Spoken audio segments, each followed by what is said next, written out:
All right, hello everybody. This video is probably going to be one of my favorites to film.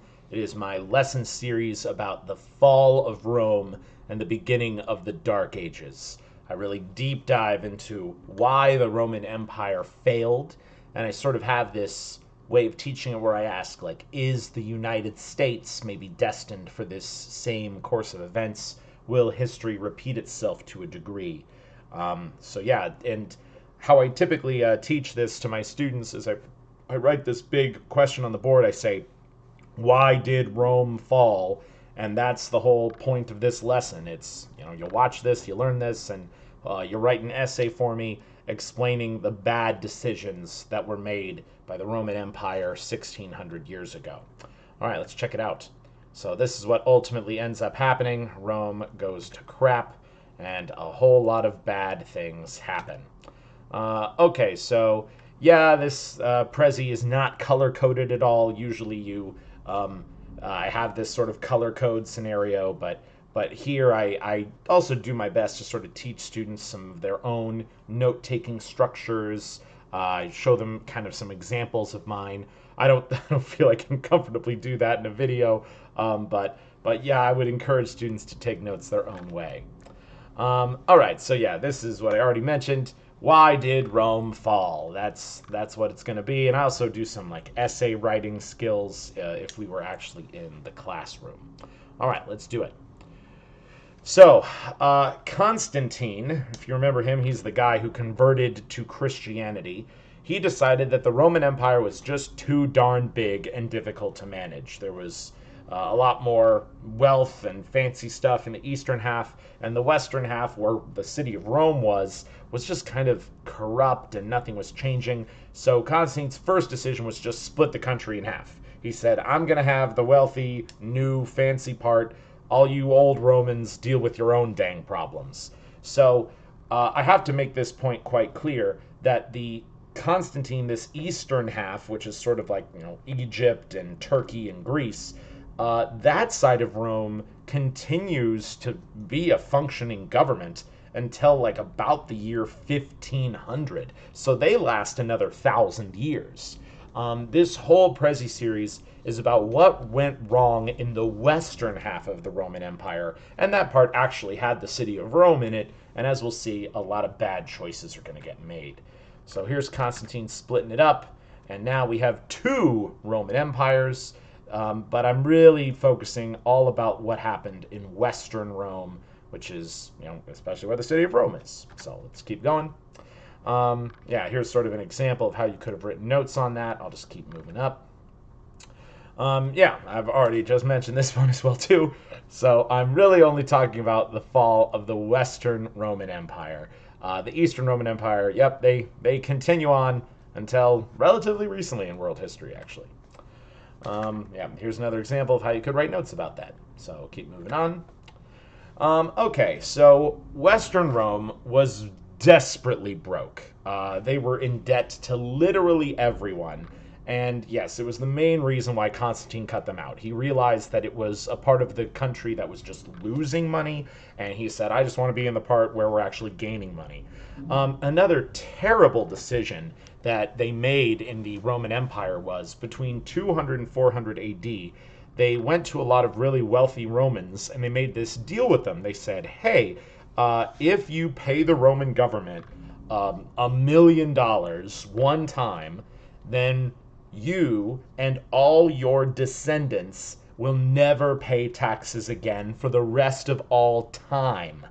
And I mean, yeah, it definitely gained a lot of money for Rome in the years 200 and 300. But by the time year 400 rolls around, which is where we are now, there's all these wealthy Romans who aren't paying any taxes at all because they said, hey, my great great grandfather gave you guys $1 million, so we don't got to pay nothing. Um, yeah, so there wasn't any new money coming in, and if your government's not making any money, you can't solve various problems around your country. I also want to notice this. These are some of the coins from the elder part of the Roman Empire. You see a lot of Christian symbols, the Chi-Rho symbol. So Christianity is also showing itself in this later part of Rome as well. No money. Sorry, SpongeBob.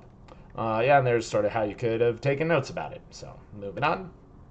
Um, and yeah, so in Rome, there was basically no middle class. Okay, you were either a super duper wealthy person who was a very small percentage of the population, or you were a ridiculously poor person slash slave.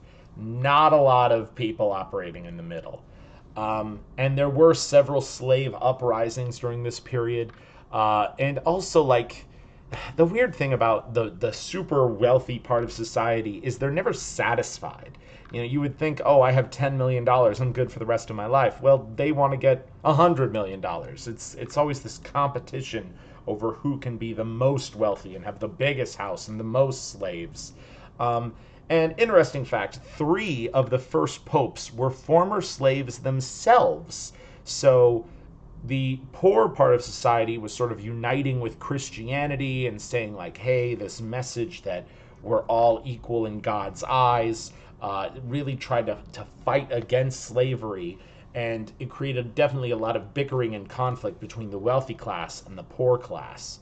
So it's gonna cause some trouble. Interesting fact, when they looked at wealth inequality in world history, they found that the United States of America today has actually more wealth inequality than ancient Rome, which is really shocking to me. So, are we destined to have some sort of battle between the rich and the poor in this country too? I don't know. Maybe it's your call.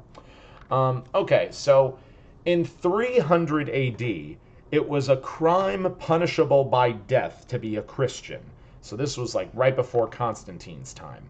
But then, 100 years later, after Constantine did all those reforms, first Constantine said, okay, stop killing Christians. And then 100 years later, Christianity becomes so pervasive through society. By 400 AD, they say, if you are not a Christian, we will kill you. So in that 100-year period, everybody was encouraged to convert. And honestly, not everyone did. So during that 100-year period, there was a lot of conflict between people who were believing in the old gods, between people who believed in Christianity, and there was definitely a lot of violence around this period. Thousands of people were killed, especially, in 300 they're killing Christians, and then in 400 they're killing pagans. So everyone's head is on the chopping block at some point, and you either had to convert or die. And it was like this constant religious civil war happening, and especially happening in the Western Roman Empire. Constantine didn't want to be a part of it because the whole society was just really, really chaotic. And yeah, word you got to know, pagan, someone who is not a Christian. So that was first everyone, and then everyone was expected to join up with Team Jesus. So yeah, here's the picture about sort of what this period was. Sacrifices no longer happening, Christianity becoming the thing. And then, yeah, this is another huge fact of why the Western Roman Empire fell. There was no political stability. In a, 49-year or 50-year period, there were 22 emperors. So that averages one emperor for about every 2 years. And most of these emperors were assassinated.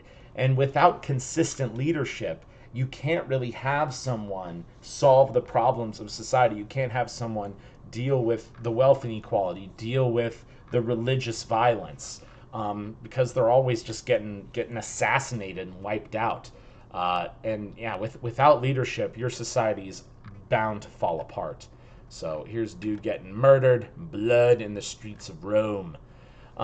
Okay, and then here's another thing I really want to mention. So there's this trade concept called the Silk Road, which originates in China, and various traders go all the way through the ancient world, and they ultimately got all the way to the Roman Empire. Well, typically a Chinese person wouldn't have made it all the way. They would, take some Chinese goods, bring them to India, and then the India guy would trade Chinese goods with Persia, and the Persian guy would trade it with Arabia, and Arabia would trade it with the Roman Empire.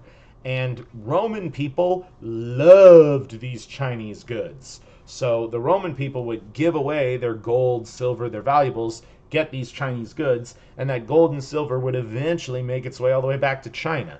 So there was this international trade happening, but the trade was definitely imbalanced. I mean, the Romans were giving away their valuable metals, which is the basis of money back then, and the Chinese were giving away stuff that they were making out of silkworms and making out of fancy versions of clay. So Rome was getting a bad deal, and when you're literally giving all your money away to the Chinese, it's not going to work out for you. And I wonder if this is something that's happening in America today. I mean, where is everything made? Do we have a trade imbalance with China? That's something we should bring up today. So, yep, here's the idea of trade routes. All right, and then another really important thing. So I mentioned in my videos about Rome how amazing the Roman military was, how it was so well organized and structured and disciplined.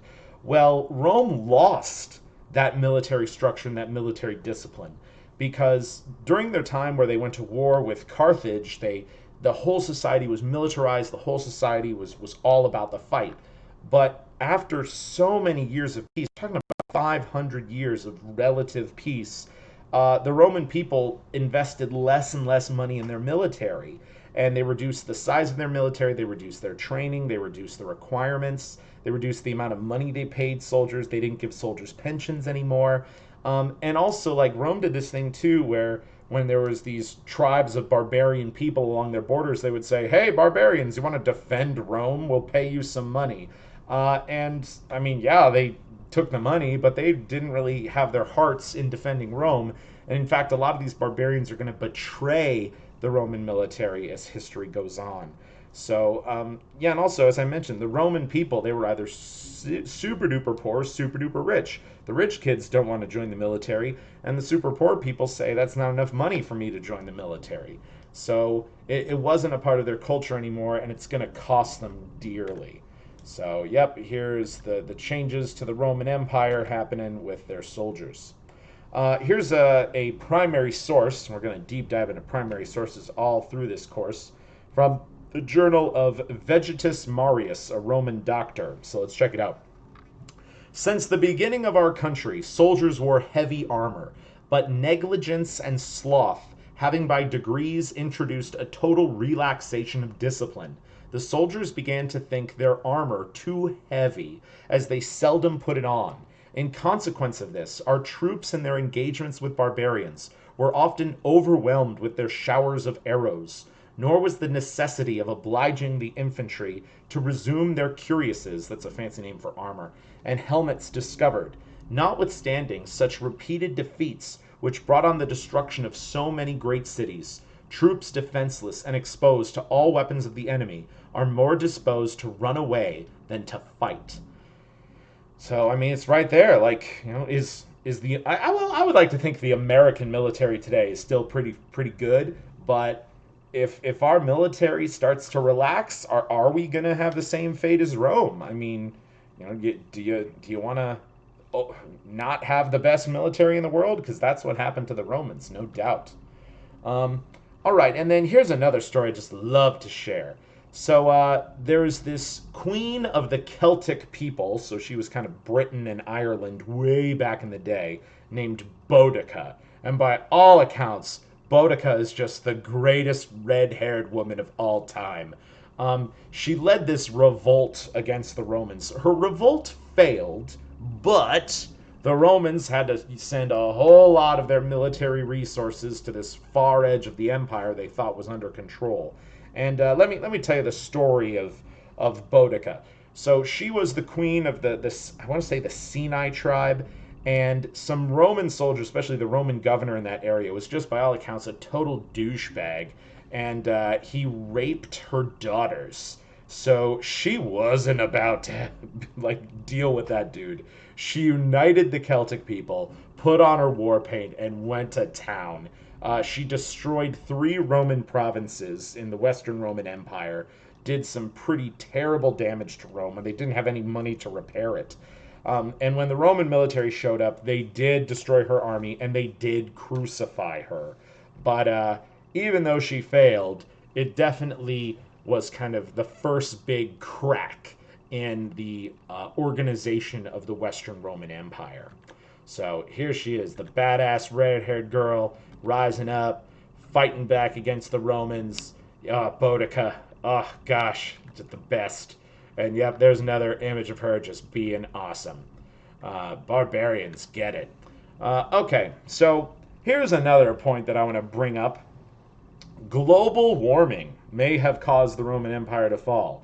And you're probably wondering, like, whoa, Mr. Brown, Rome didn't have advanced industry and burning fossil fuels and all that. Right, but we do know that Rome made a lot of pottery. And the way they made pottery was like really terrible for the environment. It made tons of smoke, put tons of crap in the air, and there is this one isn't hard evidence, but there's a historical theory that making all this pottery affecting the environment created a warming period at this time, causing the weather to change, many farms to fail, and it encouraged the barbarian peoples that were on the borders of Rome that, hey, like, we can't grow food in our land, so we got to find better land. Hey, we're coming into the south part of Rome. So, I mean, global warming is something we talk about all the time in the modern day, and it's definitely making our world um, less secure and less safe. So, the same thing probably happened with the Romans. All right, pottery. Whoa, global temperatures changing. Oh man. And yes, this new warming period also brought new diseases into the Roman world. Oh, diseases. COVID-19? What? Like measles and smallpox. And these diseases were just terrible. Oh my gosh. The smallpox is the most deadly disease in world history, and it appeared in Europe for the first time around 200 AD. And so this is sort of the beginning of the end for the Romans. It killed 1 out of every 3 Romans, and it was a consistent problem for the next, probably 500 years. Eventually, Europeans built up a long-term immunity to it, but this disease was just terrible, and it especially affected kids. Oh man, in the ancient world, like there was a 50% chance a child would make it to their teenage years. So most of you have already passed that point, which is impressive. Good job. But yeah, no, diseases were just wiping out people all over Rome. So with less people to do work, to solve problems, to make money, your society's inevitably going to collapse. So don't not invest in medicine and take diseases really seriously, kids, okay? So yeah, here's people dying from these diseases. This is what smallpox does to you. Oh god, it's just the worst. It's like chicken pox, but it goes inside your body and it affects your lungs and your organs. Oh man. Oh gosh. Well, if yeah, 1 out of every 3 people died. It's just the worst. And what happens? Brain swelling, ear infection, pneumonia, diarrhea.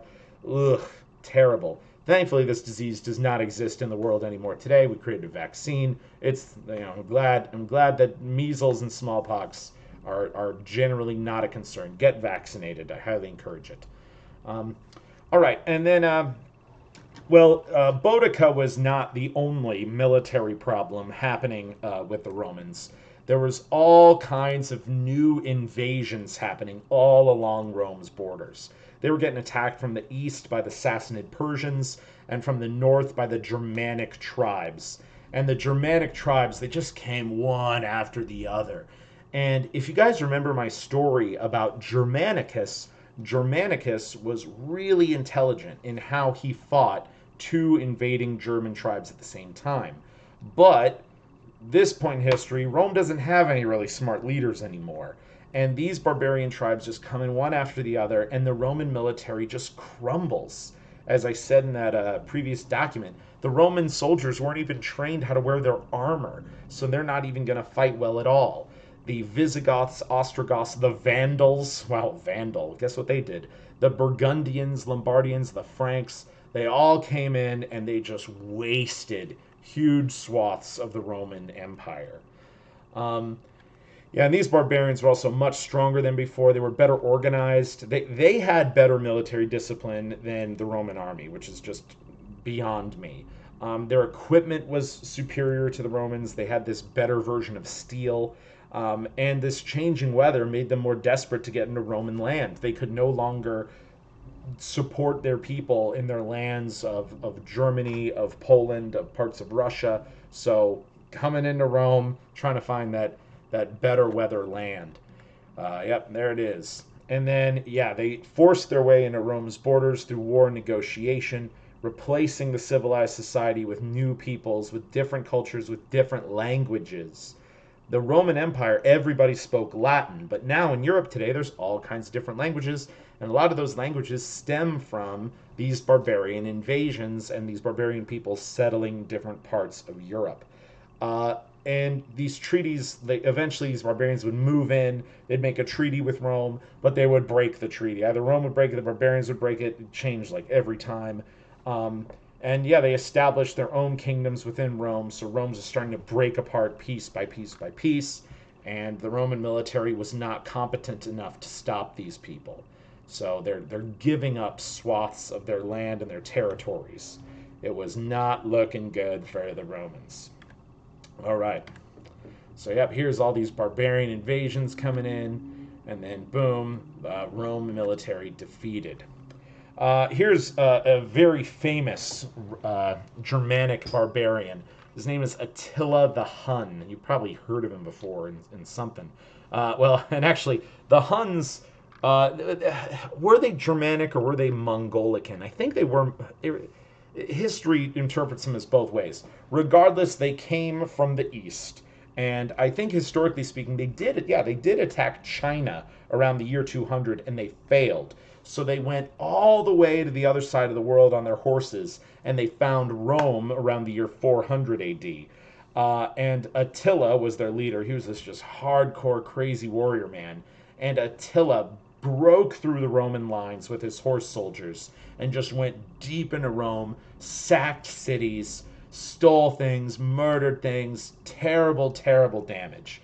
Like, if Rome was a boxer, Attila the Hun gave Rome a hard, punch in the face, and it's the Roman people are now just dazed. They're not down for the count quite yet because eventually Attila was defeated. I think he got killed at his own wedding by like an assassin. So there you go. Don't get killed at your own wedding. That's smart. But Rome never recovered. I mean, Attila's horses just did irreparable damage to the Roman military, and the Huns were so good at horse archers. They're just riding around, just unloading arrows on dudes. Interesting fact too: Attila's nickname was the Scourge of God because the Christian people tried to negotiate with him, and he was just totally insane. He was the devil incarnate. So yeah, here's a coin of Attila. And then, yeah, Attila, he probably did have Asian features, so these were probably Asian peoples. History gets it a little wrong sometimes. You see, like, this interpretation kind of looks like a white dude, but I think in reality he was kind of an Asian character. And yeah, here's the Mongols coming in, just murdering people. Oh, man. Well, not Mongols, the Huns, but they're kind of the same vibe. Okay, so here's this stone tablet. This is another kind of primary source here. In Italy, as in Gaul, Attila spread a wide swath of destruction, so completely sacking the city of Aquila, not only would it never rise again, but no one even knew where it stood. Wow. He burned down a city so thoroughly, people forgot where the city was. Jeez. Scourge of God. Oh man, don't mess with Attila. All right, and then here's kind of a long end story I want to get into because this one's really important, I think. So there was this Roman general named Stilchio who was half Roman and half Vandal. Okay, but by all accounts, Stilchio was a loyal guy to Rome. He realized that Rome was this civilized society. It was this center of learning. It was a center of wealth. And he tried to sort of unite the Vandal people and the Roman people together. And yeah, he was a loyal servant to the Republic, but he was always viewed from a racist perspective. And this other Germanic tribe, the Visigoths, were coming towards Rome. Stilchio presented a plan to bribe the Visigoths so that the Visigoths wouldn't attack the city of Rome, that they would, sort of be satiated and ally with Rome, just pay him off so we don't have to worry about a big battle and killing a lot of people. Um, so even though it was just the equivalent of 1 year's salary for a rich Roman, like I don't know how much does a rich person make in the United States today? It's like I don't know, high end $500,000. Okay, that's like a really rich person. So Stilchio's like, look, if we give these people $500,000 to leave us alone, let's just give them that money. Well, the emperor of Rome at the time, he didn't really trust Stilchio, but he was like, all right, I'll give you the money, fine, pay off these Visigoths, let him, give him the money, we'll be fine.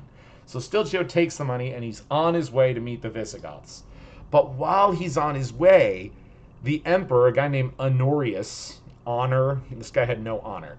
Emperor Honorius changed his mind. He sent his assassins to get the money back, and his assassins killed Stilchio. They killed his own guy because his change of heart, he thought Stilchio was plotting against his rule. He thought Stilchio was going to take that money, and Honorius took the money back. He saw the Visigoths coming. He tried to defend the city of Rome, but he dramatically failed. The Visigoths invaded, and they're going to wipe Rome out. So here's Stilchio, Rome's last, the Vandal who almost saved Rome. That's what we really have to say. And then, the barbarians come in, and the city of Rome gets sacked. So, Visigoths plundered Rome on August 24th, 410 AD. Rome will never be the center of world culture again. The Dark Ages have officially begun. The Visigoths, man, when they went into Rome, the history books say they burned every book they could find. They tore down every statue. They set fire to every building that would burn. There was terrible violence done to women and children. By all accounts, it was a bad, bad day in the history of the world. Should have just paid them off, okay? And also, I think the story of Stilchio also shows this kind of racist attitude that certain Romans had. Stilchio is this half Roman, half Vandal. Like, racial problems in America, it's something that definitely is talked about a lot in 2020. And if these racial problems never get resolved in your society isn't going to be prepared to fight against the threats against it. So, bam, here comes down goes the statues, and Rome's burning to the ground. Interesting fact, Honorius managed to escape Rome and avoid the sack. He was at his vacation home feeding birds while Rome was being burned to the ground. So what a terrible leader. Choose better leaders. Okay, that's another great lesson. But I mean, the emperors of Rome weren't really chosen, so I can't be terrible. They should have had a better government. I'm angry. I'm upset. Okay, Rome could have done better. The Western Roman Empire sort of still struggles to carry on, but it is completely wiped off the map by 476 AD. It's officially ended. The Eastern Roman Empire changes its name to the Byzantine Empire, and I'll talk about them a bit in the next unit. After the year 476, Roman Empire is no longer a thing. The world has just changed so much. Christianity has changed. All these invading barbarian peoples have changed, and Europe will never be the same. So, here's the new countries that form at the end of the Roman Empire. And, so many of these barbarian peoples quickly accepted Christianity, and they gave supreme academic power to the Christian church. And the Christian church made the conscious decision at this time to have a monopoly of knowledge and education in Europe for the next 1,000 years. They even gave sort of monetary incentive for barbarians to hunt down Roman books and burn them, unless if they were a Bible.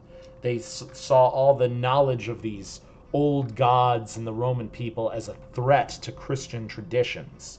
There is that one part of the Bible. It says, you shall worship no other idol but me. And some of the really smart ancient Romans were viewed as like having their books and their knowledge as idols. So destroying statues, burning books, it's kind of what they did. So, yep, this is the new Europe, okay? The barbarians convert to Christianity and they just let the church do all the thinking for them. Yep, and there's burning books. Oh, man. Um, and then this is a story that's just super sad that kind of feeds off that last point. So, in the Roman Empire, there was the city of Alexandria. And if you remember, Alexander the Great founded this library there. And for something like 600 years, that library was hoarding information. They were copying books from all over the world. They had copies of plays, of history books, of star charts. They had inventions. I mean, one of them was the steam engine, it was there. And when the Roman Empire finally fell, the city of Alexandria went into kind of a chaotic period, and some hardcore Christian guys took over the city. They went into that library and they said, you have a section of this library that is all about the religions of the world. Well, the only religion of the world that matters is Christianity. So we want to burn that section of the library down. Well,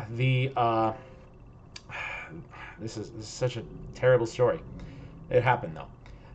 Well, the head librarian was this incredible woman named Hypatia, who by all accounts was beautiful and intelligent, super awesome. And Hypatia argued her case, saying, leave this library alone. This is the warehouse of knowledge of the ancient world. We don't care about one religion being more valued than the other. We don't want to support worshiping one religion over another. We just want to be a neutral ground of knowledge. Well, the Christian mob didn't accept that argument, so they stormed the library. Hypatia was supposedly standing in front of the library. Well, they knocked her out, they raped her, and they killed her. And they burned every single scroll in that library to the ground. Except for, the small part that had stuff about Christianity, they saved that. But they viewed all knowledge other than their knowledge as anti-Christian. And I think this single event could be the saddest thing in the history of the world, because that library was filled with books that I would have loved to read, with knowledge that would have made our world better. So much was lost, and it was because of ignorance and cultural supremacy. So please don't let this happen again. Read books, kids. Read them. All right, and there's the Great Library of Alexandria. This is another sketch of what it probably looked like. The whole thing was just filled with books. There's Hypatia. And there's the mob coming in, burn it down. And they're taking Hypatia away. You know what's going to happen to her. And burning every single scroll. And here's another really sad story. So much of my knowledge of ancient Rome, a lot of the stuff that ended up in my prezzies about Rome, in 1550, so this is now 1,000 years in the future from the destruction of the Great Library, some Christian monks were they had this value of trying to save the historical record now, and they found a farmer in France who they went up and they asked him, they're like, hey, do you have any old books? And he said, oh yeah, I've got one book I use next to my toilet, and I just rip out pages and I use them as toilet paper. I can't read, so I don't care. That book in that farmer's outhouse was the last copy of Thucydides' Histories of the Roman Empire. Tacitus's History of the Roman Empire. And that book was one of the books I read in college that had so much knowledge of the ancient world in it. The only copy in the whole planet was being used by a guy for toilet paper. And I remember reading this interesting chapter. I think it was a chapter about Germanicus, and I read that story and I was like, wow, this guy in the past is super cool. But then when it got to the end of a paragraph, the words just cut out in the middle, and it said, the translator was unable to translate the rest of this page because of human feces. So, that's That's really sad, okay? And I'm sure there were copies of all these books in the Library of Alexandria, but the mob refused to let them be known. So, save books, kids. Don't let knowledge die, because things can be forgotten in the world. All right, yeah, that's the manuscript that was found. As you notice at the bottom, the guy was ripping it off for toilet paper in a toilet shed. And yep, the only surviving copy of the history of the Roman world. All right, and yeah, that's it for me. So, hope you learned something. Peace out.